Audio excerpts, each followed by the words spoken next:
Well, hello, I'm Abigail Adams. Mrs. Adams, do you own any slaves, and what are your views on slavery?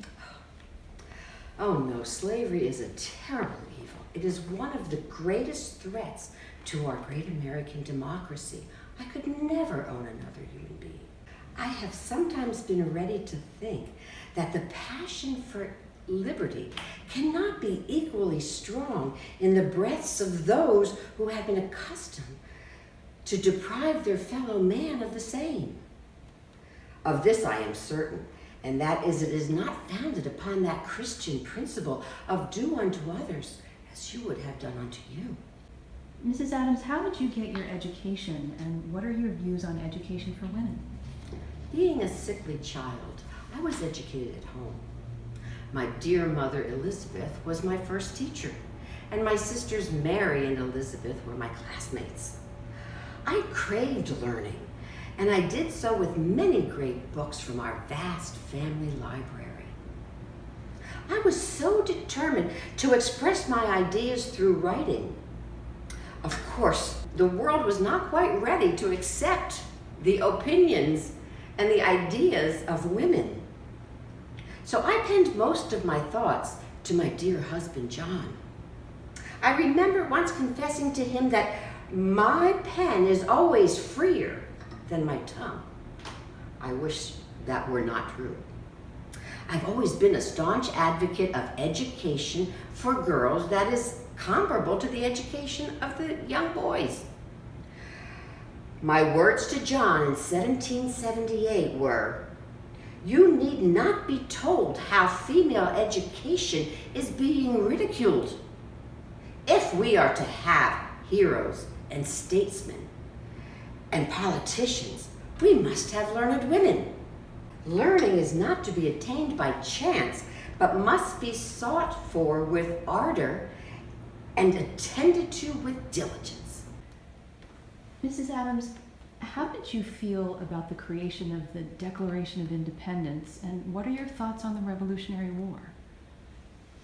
It has been said of me that I have the strongest female voice of the American Revolution. As our colonial fight for independence from the mother country ensued, I was appointed by the Massachusetts Colony General Court in 1775, along with Mercy Warren and Mrs. Winthrop, who was the governor's wife. We were to question our fellow Massachusetts women who were charged by either their words or actions with remaining loyal to the British Crown and working against our independence movement. And as I closely watched the developments of the writing of the Declaration of Independence, I realized that this is a unique opportunity to initiate a new code of laws that would be necessary. New rules regarding the position of females in our government. I urged my husband and the other members of the Continental Congress to remember the ladies and be more generous and favorable to them than your ancestors. Do not put such unlimited power in the hands of men. Remember, all men would be tyrants if they could. I believe that a marriage is a shared experience and that women should be allowed a bigger part in the household decisions rather than just serve their husbands. Did you give your husband any advice related to politics or specifically to the rights of women? My dearest friend John and I have ever had a long-standing practice of exchanging letters. As a matter of fact, we must have written hundreds, if not thousands, of correspondence since our courtship began in 1762. We shared our domestic news, our thoughts and our impressions of daily life. We challenged each other on our thoughts, including political ideals and military strategies. He was always open to, indeed he sought my opinions on all of the most important topics of the day. I'm very proud to say that he very often turned my ideas into his own and thereby implemented practices that benefit our new nation. I recall a concern when John was elected president. I knew my actions as First Lady would come under close scrutiny. And I wrote at the time, "My pen runs riot. I forget that I must grow more cautious and prudent. I feel that I shall make a dull business of it when such restrictions are put upon me." I understand that my role as advisor to the president has been widely criticized, especially by John's political opponents. Thomas Jefferson was chief among my detractors, even though he was once considered my friend. I have been criticized as having an abrasive style and unable to hold my tongue. Some took to calling me the presidentess, by which they intended no compliment. Indeed, my time as First Lady was a splendid misery. My strength came from knowing that John depended on me for my support in deciding what was important and what political decisions he should make. And yet it has been said that several gentlemen in Boston, whose character and influence are very high in the political world, declare that if John were called from this job, that they would rather see Mrs. Adams in the presidential seat than any other character now existing. What do you see as the future for the women in society?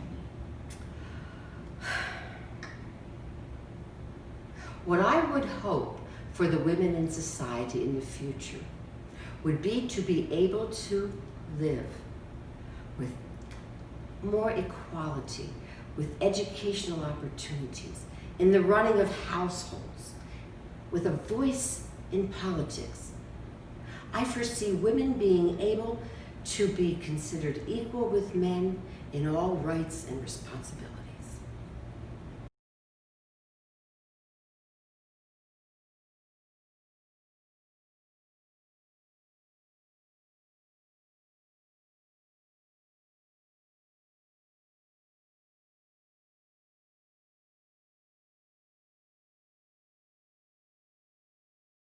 Mrs. Nichols, I know that during the 1800s it was unheard of and unlikely for a woman to divorce her husband.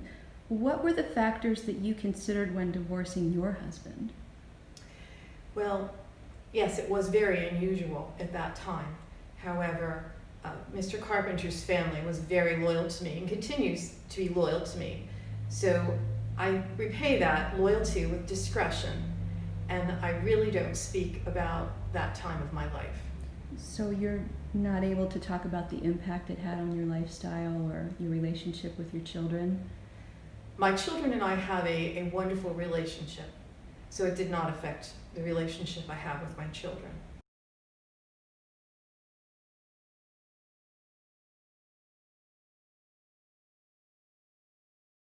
Well, let's talk some more about some of the reform movements you were involved in. You embraced many of them: temperance, dress reform, anti-slavery, women's rights, as a speaker at the Wyandotte Convention. How did you decide which one of these to address before you spoke? Well, I addressed what I thought was the most important one, the one of women's suffrage. Because if the women have the right to vote and go to the polls, then some of those other issues can be resolved through the vote, and laws can be changed if the women have the right to go to the polls and vote. That makes sense. Now, there's a story about you hiding a freedom seeker in an empty cistern in South Carolina. Is that true? I did hide a freedom seeker in the cistern on my property in Kansas, however. Her name was Caroline. That may have caused the confusion. But Caroline, I hid Caroline in the cistern overnight because that seemed to be the safest place, because there were always slave catchers out and about looking for runaway slaves. I hid her in the cistern and I kept watch over her all night long. I crept out every so often and I spoke to her, tried to encourage her, tried to be cheerful if I could. I brought her some hot, fresh coffee, and I sat and talked to her for a little while to try to ease her fears a bit. I had all of my laundry tubs and such around the cistern to give the idea that perhaps the laundry is what was going on there. If anyone had come by following day, she was able to get into a wagon where we hid her and another slave, and they moved on north toward Canada. Oh my goodness, were you nervous? Were you scared when you had her with you? I was somewhat fearful, but the real fear of any mother is the fear of a mother's children. My most intense fear was when my son was shot, because he rode with John Brown's men in the Blackjack battle, and the federal troops were going to arrest John Brown at the time. However, my son was injured, and I carried the bullet that he was removed from near his heart as a remembrance, to remember how important this movement, all of these movements are. Well, it's wonderful that she was able to escape to freedom. Yes. Mrs. Nichols, can you tell me, how did you use the opportunity of marrying George Washington Nichols, who was the editor of the Windham County Democrat, to advance women's rights? Well, I had been writing about women's rights prior to even having met Mr. Nichols.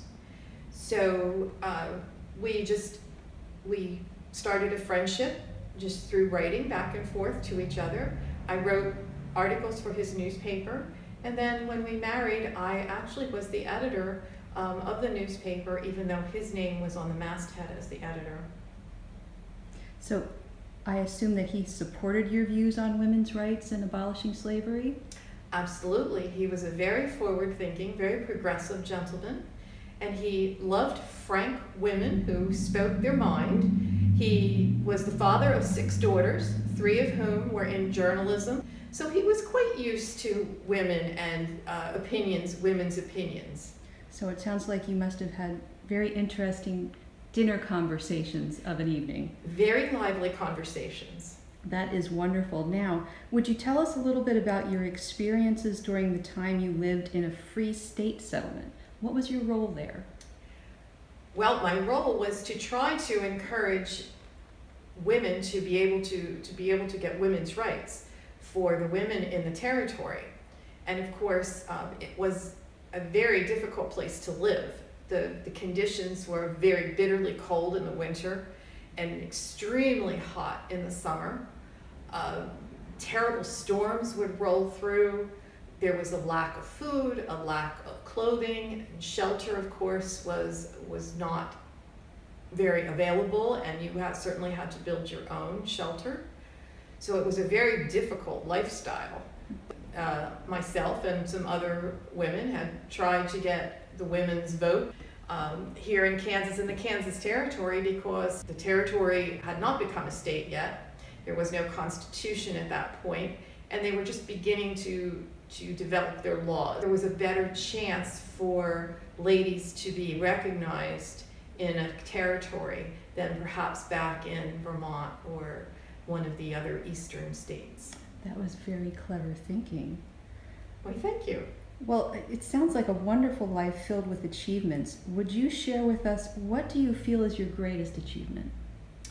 I believe the greatest achievement was when we achieved the right for a woman to be able to sue for her own property in the territory, in the Kansas Territory, in her own name, so that she would have property rights. And I believe that along with the fact that women were allowed to vote with regard to education of the children, they had the right to vote. And I think those 2 things are probably 2 of the most important things that we've accomplished, that I've accomplished along with the other ladies who were at my side.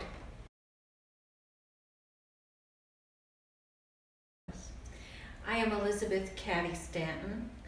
I was the architect of many of the arguments for women's rights. Could you tell us a little bit about how your home life and your father influenced your beliefs about women's rights? Certainly, and he was very instrumental in helping me formulate my opinions and perhaps become a rebel. I was born in 1815 in Johnstown, New York. It's a town about 40 miles northwest of Albany. My father was a lawyer. He had been a state representative. He was eventually a judge on the Supreme Court. My mother, Margaret Livingston, came from a very prominent American family. And her father actually had been in charge at West Point when Benedict Arnold pulled his treason and tried to turn over West Point to the English. He was instrumental in helping to capture Major Andre, the English spy. So my family was very involved in the Revolution. I had 5 sisters and 1 brother. That brother went off to college at age 20 and unfortunately came home and died. It was devastating to the family. It was especially devastating to my father, who quite obviously preferred boys and had great plans for what he was going to accomplish. I tried to comfort my father, and he looked at me and said, "Elizabeth, I wish you were a boy." It was obvious that boys were held in higher regard than girls. I resolved that I was going to be as good as my brother could have been. It seemed obvious to me that the laws were in favor of men, and even religious teachings provided an excuse for inequality. I learned at my father's office about the law and how to make arguments. I listened to my father. I argued with many of the students. Another major influence for me was my cousin Garrett Smith. He was an abolitionist, he was for temperance, and he had gatherings at his house and brought many original thinkers to that venue. And there I learned about liberty and inequality and personal freedom. I also met my husband there, Edward Stanton, and eventually we were married in 1840. For our honeymoon, we went to London. We were delegates to the World's Conference on Abolition. We got there as delegates, and they would not let the women be seated. They would not let them speak. They even shunted them off to another room. Those bigots, who we worked side by side with, would not give us the chance to speak. On the other hand, while I was there in London, I met Lucretia Mott and other women who had points of view about women's rights and the law and religion. We decided eventually when we returned to America, we were going to hold a conference and establish an organization for women's rights. Now, it took a while to accomplish that, because for those next few years, I was helping my husband establish a law practice. I had children, and it was not until 1848 that we were able to hold the first Women's Rights Convention in Seneca Falls, New York. How is your Declaration of Sentiments and 18 Grievances being received by the public? I wrote the Declaration of Sentiments. It was based on the Declaration of Independence. It outlined the many grievances that women had, in that we were expected to follow laws that we never had voted on. We protested a government that existed without the consent of 50% of the people. We were forced to submit to laws to which we did not consent. We addressed property, employment and wages, inheritance, custody of children, economic health of the family, religious concerns, and I got in voting. And that was the probably most contentious item at that particular meeting. but we got it passed. Later on in life, we addressed divorce and birth control. How were the grievances received by the public? Well, I had no dread of prescribing what I thought was right and obvious. But the response surprised me. There were many articles, preachers preaching against what we had said, articles in the newspapers about what we had proposed and discussed. It spurred me on to really clarify my thinking and to write more and more and to speak more and more about the importance of women's rights. In 1851, I was very fortunate because I met Susan B. Anthony, and we made a very good team. I would be able to write the arguments with her help. She was a very good partner.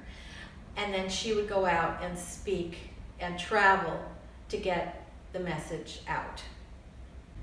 After the Civil War, when you were traveling more, what were some of your favorite speeches about? What were their subjects? Well, after the Civil War, abolition had been accomplished. And so I turned more and more to women's rights issues and spoke at first fairly locally. But after about 1869, I traveled the nation and internationally speaking about the need for women's rights and suffrage. And suffrage became my major issue. Why did you and Susan B. Anthony oppose the 14th and 15th Amendments giving black men the right to vote? Basically, the women's organization that we had formed, the National Women's Suffrage Association, split. Other people felt that it was very important at that time, and I felt it was going to diminish activity on women's issues. And I was right. We didn't get it for 50 years later. Now, how did other suffragists treat you? How did they react? Oh, they scorned us. But we kept very busy. I, in turn, continued to work for the women's rights and spoke extensively about legislation and lobbied heavily for the property rights, divorce rights, reproductive rights, educational rights, and in general, start to change people's opinion about those things. We proposed legislation in various states. We proposed legislation nationally for women's suffrage. And all of those were turned down. I even ran for office at one point. I got 24 votes out of thousands. It was the constant pressure and push to get our point known, to change people's views, to make possible what everyone years before had said was not possible. And in my lifetime, I believe I achieved a lot of that. I'm Susan B. Anthony. What other issues are important to you? Well, the right to vote has always been tantamount to my main cause, but I've also been involved from a very early age in temperance and anti-slavery. Our home in Rochester, my father was a Quaker, but he was a reformist, and we were surrounded by abolitionists and people that were close to our cause. Our house in Rochester was also a spot for the Underground Railroad, and I would count Frederick Douglass as a lifelong friend. At age 17, I spearheaded the New York Society for Temperance. I saw how women were disenfranchised by alcoholism, how they had no rights if their husband, who was the wage earner, led them to being destitute. You were arrested for trying to vote. What effect did that have on the suffragette movement? Well, I think it had a great effect. I was arrested in 1872, and there was a public trial. I was convicted, but there was no sentence. My arrest, I think, looking back, led to national exposure and the situation that women were in.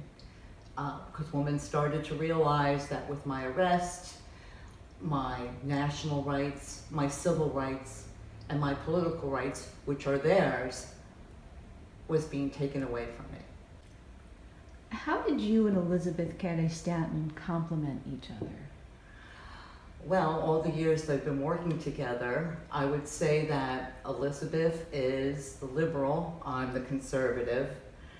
Elizabeth does the writing. She writes the speeches. I'm the person that delivers the speeches. She is quoted many times that she writes the thunderbolts for the speeches, but I deliver the speeches. She also sort of brings into the equation that the women's movement was not just, as perceived in the beginning, wrecking the marriage institution. Elizabeth has children, married, and I am childless, but I go to babysit with the children as Elizabeth does her writing. Assisting with the writing of the volumes of History of Women's Suffrage is an enormous task. What is it like working with the other women? I have to say, in writing the history of suffrage, women's suffrage, which was 6 volumes, by the way, people criticized me because I did not include other suffragettes that had split from our group. And the controversy was that when the 15th Amendment was going to be passed and it was not going to have the woman involved, I was against the amendment altogether because I thought women and African Americans should be enfranchised at the same time. So I broke from the group, and they stayed with their group. People that were abolitionists like Julia Ward Howe and Lucy Stone. So I can say that maybe it was my own niche of people that I worked with to do the volumes. Again, I've been criticized that I didn't include the other suffragettes that broke away.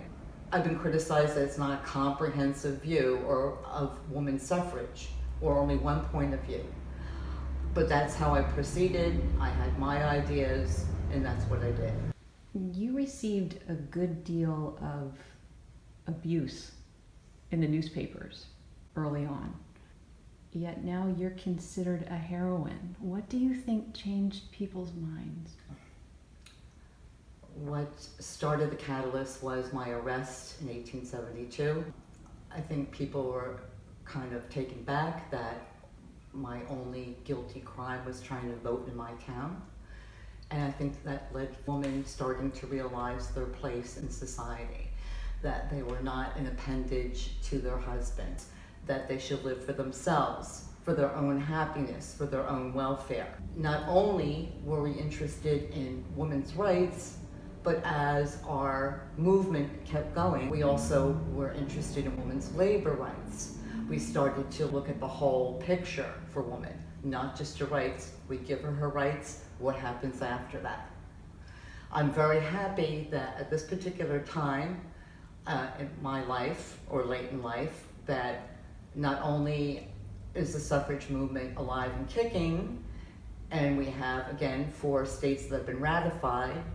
I hope to see a total universal ratification.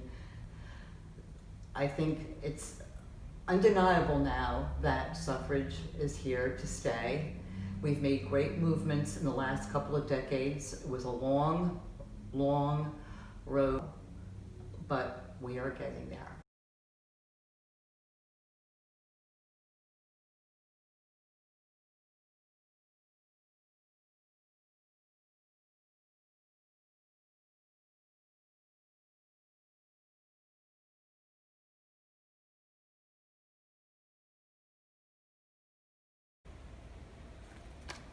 What do you feel are the most important issues for women? Well, sadly, I think there are many issues that are facing women today in our society. A woman can't walk down the street and go shopping or have lunch on her own without a male companion escort with her. She can't buy property. She can't handle her own money. She cannot conduct herself a business on her own. She cannot vote, although if she has independent means, she must pay taxes like the male citizens of our country. And if she's a working woman, she does not get paid equally as men are paid. So I feel that all of those are issues. I think, that, of course, that women's suffrage will be something that will help to address some of these, because when women have the right of representation and they can have a voice in what's happening, things like this will change. I also think beyond the vote, however, the most important thing for women is financial independence. Without that financial independence, everything else that women wish to do, it forces her into one of two choices. Either she has to marry in order to sustain herself and then becomes a drudge and has one child after another, or she has to find some other unsavory way in order to put food in her mouth and a roof over her head. Now, in view of your current campaign for president, many newspapers have charged you with being promiscuous or of low moral character because of your continued stance on free love. They accuse you of wantonly taking frequent lovers and of encouraging other women to do so also. Would you care to comment on that? First of all, I'd like to make it clear that I am very happily married to my second husband, Colonel James Blood. And I'm a great proponent, and always have been a great proponent of marriage. What I mean by free love is the right to marry, to divorce, to have children, and if you do divorce, to have custody of those children right along with your husband. Any sort of sexual commerce that is founded not on love is little better than prostitution, in my estimate. So yes, I am a free lover. I believe it is my inalienable, constitutional, and natural right to love whomever I want, to change that love on a daily basis if I choose, and that neither you nor any law that you might frame have any right to interfere with that right. As the first woman to address a House committee arguing that women already had the right to vote due to the 14th and 15th Amendment, how were you received? The 14th Amendment defines what citizens are, and citizens of this country, according to the new amendment, they are simply people born in our country or naturalized. The 15th Amendment says citizens shall not have their right to vote abridged, whether it's by color or race or condition of former servitude. It does not define citizen as male or female. It simply says citizen. Therefore, since it does not preclude women as being citizens, I don't have to beg for the privilege of the vote. I'm already granted that right. Most of the men on the Judiciary Committee, I will admit, were very welcoming to my comments. Many of them were very surprised because they hadn't realized that in crafting the 14th Amendment, they had by accident actually given the right to women to vote. Sadly, despite the fact that they were very welcoming and felt that I had a logical, compelling argument, it wasn't compelling enough. At this time when women can't vote or enter a restaurant or a store without a man by her side, what statement are you making with your run for president? Well, first of all, I think almost any reasonable person would agree that it's absolutely ridiculous that a grown woman cannot, go about her daily life and needs to have a chaperone to go shopping or to have lunch out, or to even riding in her carriage, she is supposed to drop the curtains so that people don't look at her while she's traveling down the street. My husband, of course, does escort Tenny and me to many places, but we also remember that we are stockbrokers in New York and we have business to attend to, and we can't always worry about whether or not we have a male escort to walk us down the street. And to show you what ridiculous lengths we've sometimes had to go to, we went for lunch at Delmonico's one day as we were out after visiting some of our clients.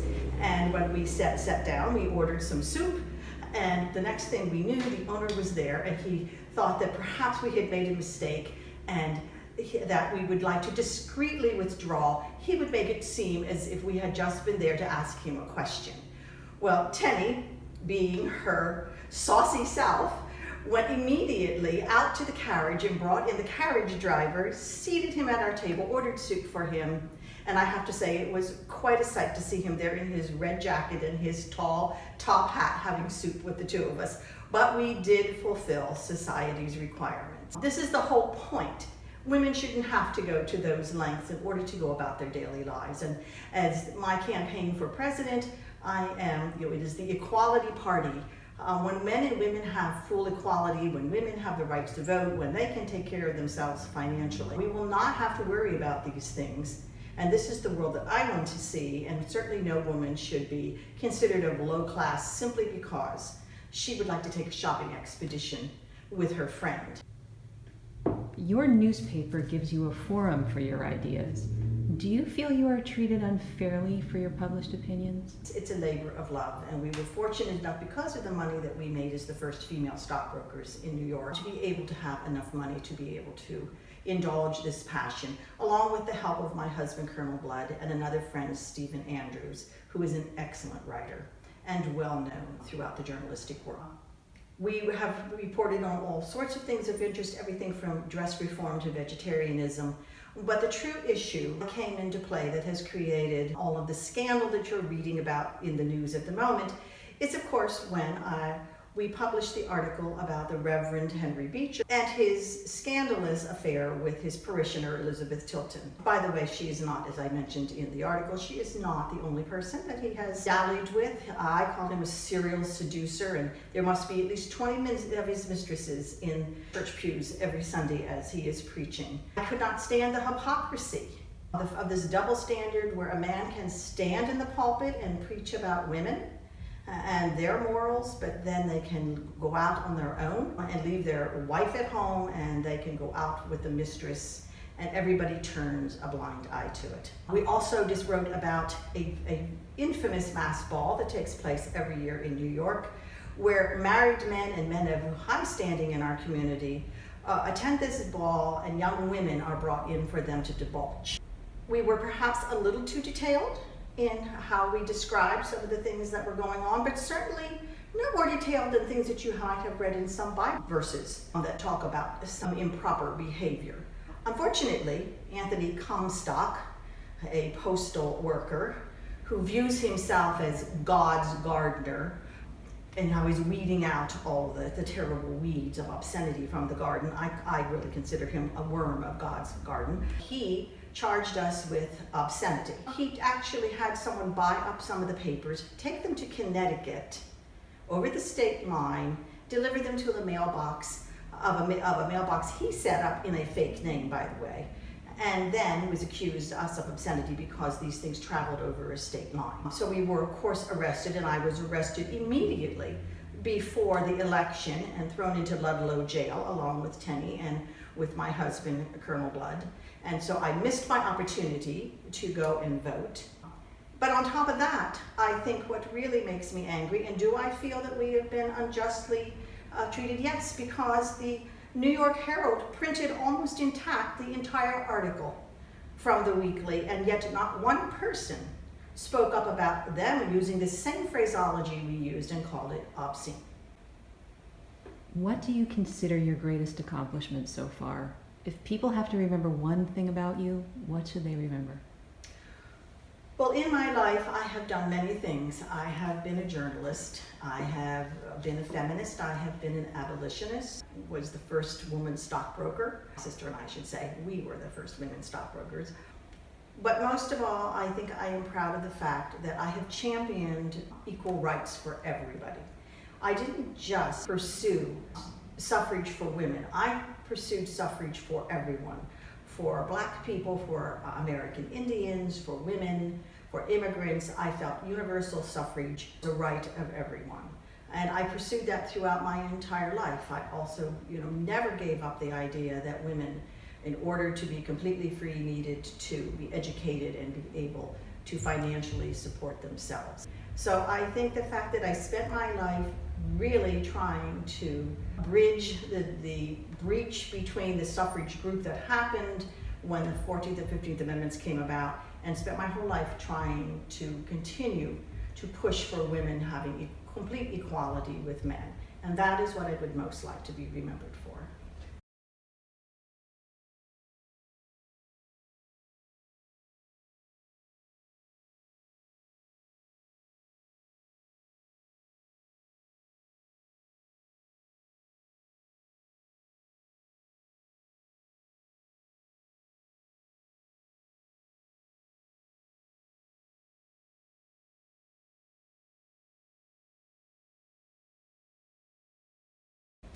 My name is Inez Milholland, and I was a lawyer and a suffragette. I was born in an upper-class family in New York in 1886. We were rich due to my father's work, but still a highly progressively minded family. My sister and I were expected to attend college, and I did my bachelor's degree at Vassar's in graduating in 1909. Other than your courses, what did you do at Vassar?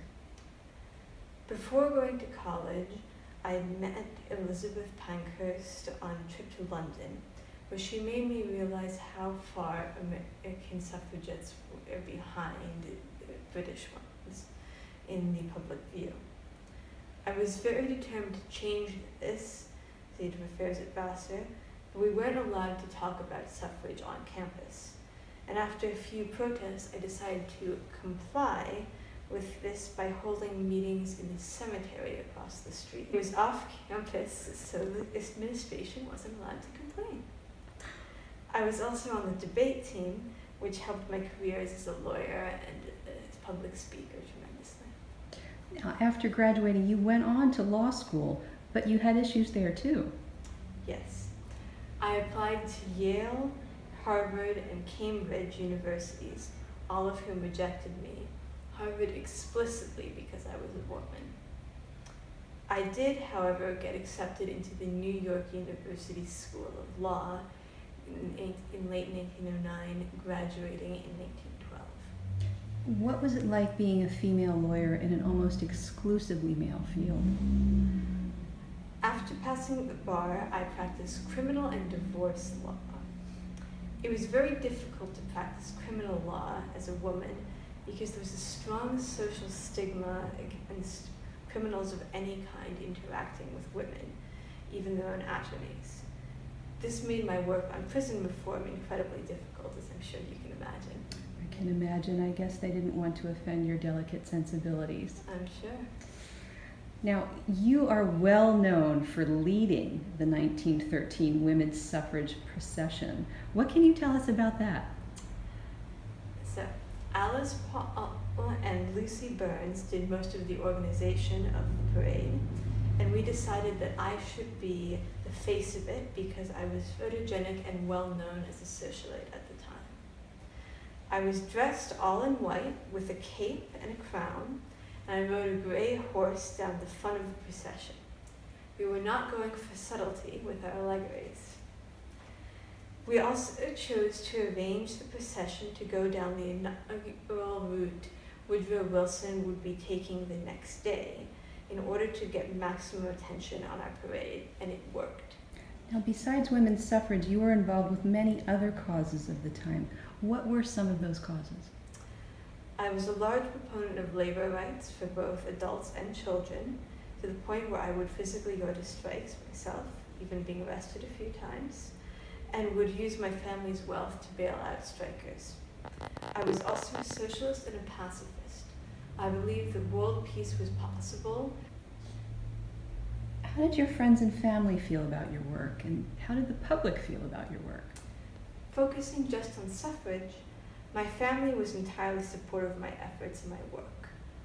I didn't meet my husband Eugene until the July after the 1913 parade, so he was always a strong supporter of my work. As for the public, one of my jobs as a leader of the movement was to be a sort of a bright young face of the movement, so that when detractors groused about how suffragettes were all bitter old spinsters who couldn't find a man, I could smile in front of a camera and stand on a podium and give a speech about the importance of rights for women while being young and a suffragette and married.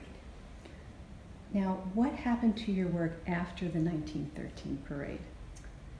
After the procession, I continued with my career as a lawyer and went on speaking campaigns around the nation to states that had not yet ratified women's right to vote, telling them to do so.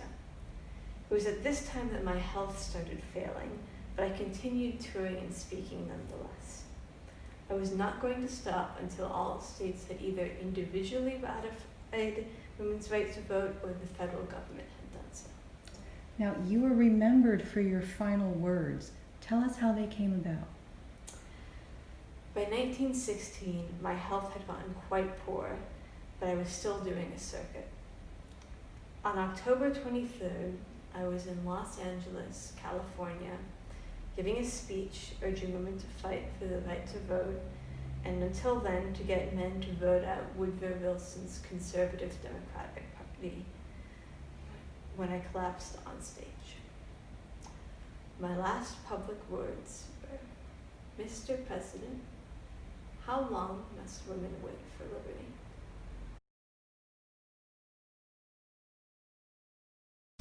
My name is Alice Paul. Good afternoon, and thank you for coming. It's nice to be here. What events in your life moved you toward working for women's rights?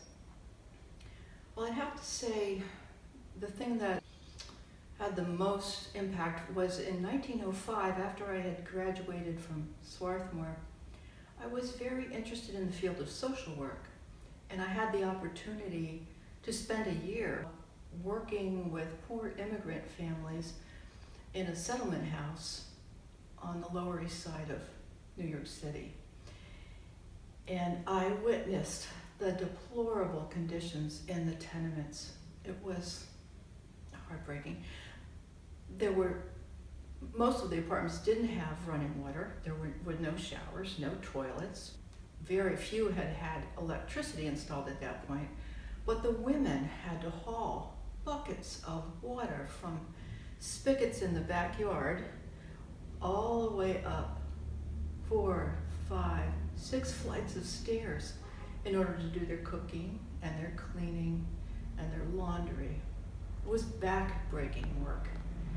And I just felt that they were trapped in poverty. They were bearing children, raising children, bearing children, raising children, and they were totally dependent on the income of their husbands. And a few of the husbands had a habit of stopping at the corner saloon on payday, and so children went hungry. It was difficult. Some of the women were able to work in sweatshops, or the single women that didn't have children to care for would get jobs in mills or factories, but for long, long hours, very little pay, and often in unsafe working conditions. It just seemed to me that social work wasn't making much of a difference in the lives of those women. And that's when I realized that I wanted to work for women's rights, and especially for what I believed would give women some power, and that was, of course, winning the vote. What type of resistance did you face from society? Well, there was certainly that. There was resistance. In our country, there was a deep hostility from the liquor lobby, for one thing. They were threatened, with the idea of prohibition. I suppose they just assumed that once women got the vote, we would just go right out there and outlaw the sale of alcohol. Ironically, the 18th Amendment, the Prohibition Amendment, which did just that, was actually passed over a year before women got the vote. There were women who opposed suffrage altogether. Now, of course, most of them were well off and wanted for nothing, and so they felt that they didn't need the vote. But they formed organizations which were like the Association Opposed to Women's Suffrage. And they went to Congress and they lobbied against suffrage. And that was sort of competing with our efforts for suffrage. Now, what differences caused you to split with the NAWSA and form the CU and then later the National Woman's Party? There's a lot there. Well, although we all had the same goal, universal suffrage, the National American group had always concentrated their efforts on a state-by-state campaign. And I certainly supported that, but I also felt that we should be putting some of our time and energy and money to demanding a constitutional amendment for suffrage. the women continued to endorse President Wilson and the Democrats. I thought that we should be holding them responsible for women not having the vote because they were the party in power. Well, the National American leaders disagreed with me. They didn't want to ruffle any feathers. I didn't really care if I ruffled any feathers because I believe that unless women are prepared to fight politically, then they must be content to be ignored politically, you see. So eventually the National American leaders started to come around a little bit to seeing things my way. And they put me in charge of a congressional committee.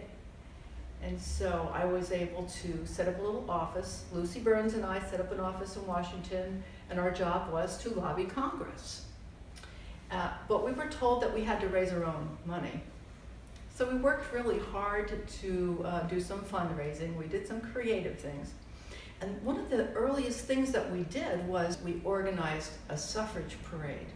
In March of 1913, we had a grand parade. Over 5,000 suffragists and supporters, and even some women from the National American, marched down Pennsylvania Avenue in Washington, D.C. with banners and floats and women on horseback. It was quite a spectacle. And there were huge crowds of onlookers on either side of the street. Unfortunately, there were some men that got a little nasty and they started to taunt the women and throw things and trip them. And they started to crowd in so that we couldn't move forward, and pushing and shoving ensued, and pretty soon there was some physical violence. Meanwhile, the police stood and watched. They did nothing. But someone had the good sense to call the cavalry, and they came and restored order. Now, the next day, the suffrage parade had made national headlines. And after that, suffrage became a popular topic of conversation everywhere. It was all the rage. Everyone was talking about suffrage. So despite the pandemonium, I considered the parade a great success. But unfortunately, by 1914, the rift between the two groups had just gotten too wide, and we were forced to sever our ties with the National American group. And in 1916, we decided to form the National Women's Party. And the reason for that was we wanted the government to look at suffrage in a different way, more like a political party. So you and over 1,000 silent sentinels began nearly 2 years of picketing the White House. What was this like? How did the public respond to that? So within a few days, we had trained some silent sentinels, and they were ready to go. By January 10th, they took their places at the gates of the White House, and they held up a banner the very first day to honor our friend Inez. The banner read, "Mr. President, how long must women wait for liberty?" And of course, those were the last words of our friend Inez Milholland, who passed the year before. But after that, women picketed 6 days a week. And regardless of the weather, I mean, we had some nasty weather in January, and it was cold out there, but they were there, dedicated, they picketed. Well, we had some people that were wholeheartedly supportive of what we were doing. They even came and brought us hot drinks in the winter. And some men brought us hot bricks to stand on to keep our feet warm. And then there were other people who just came by and hurled insults and rotten fruit. I wanted to mention, I have this sash on, and the silent sentinels all wore a sash very similar to this, with the purple, white, and gold colors, which were the colors of the National Women's Party. Now, during the picketing, you and others were arrested by the police on pretty flimsy charges of obstructing traffic. What were the conditions like in prison? So they trumped up some charges. They charged us with blocking traffic, but we were on the sidewalk. They charged us sometimes with unlawful assemblage. So yes, we were arrested, and at first we were just arrested and given a warning and released. But as the picketing continued, well, then we were given fines.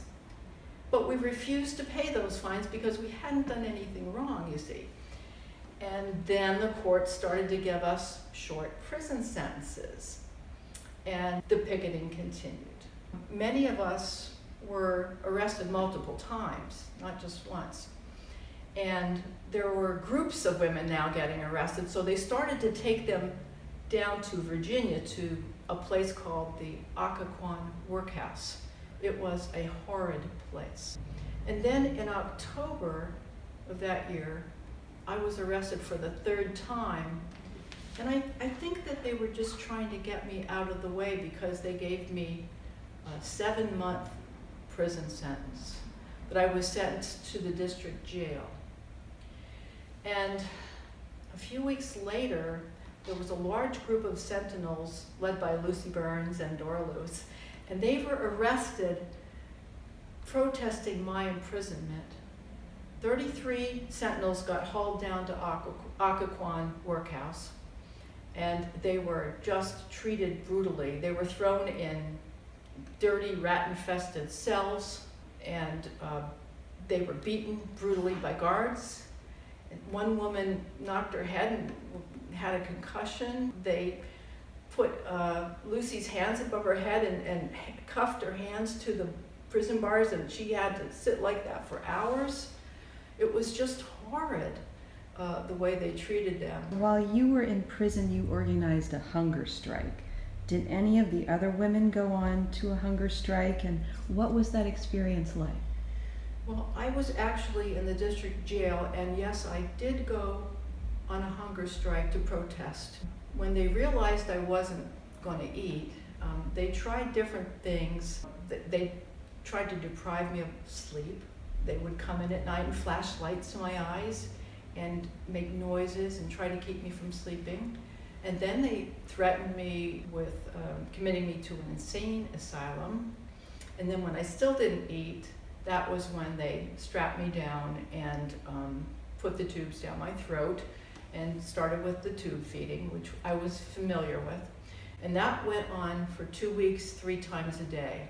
Eventually, though, the stories of what was going on leaked out to the newspapers, and there was public outrage. And the administration was embarrassed, of course, and so President Wilson had to look into the situation, and all of us were released by the end of November. It was the hunger strikes, I think, that attracted the public sympathy for our cause. How did you feel when the 19th Amendment was finally approved in 1920? Well, of course, I was extremely gratified and quite exhausted. I did have one little sadness, though. I just wished that Inez Milholland could have been there with us as we toasted the 19th Amendment that day. If people have to remember one thing about you with all of these wonderful accomplishments, what should they remember? I do hope that people remember all of the dedicated and courageous women over the course of our 72-year struggle for suffrage who worked tirelessly and never gave up and never lost hope. I say, let the people remember that we persisted.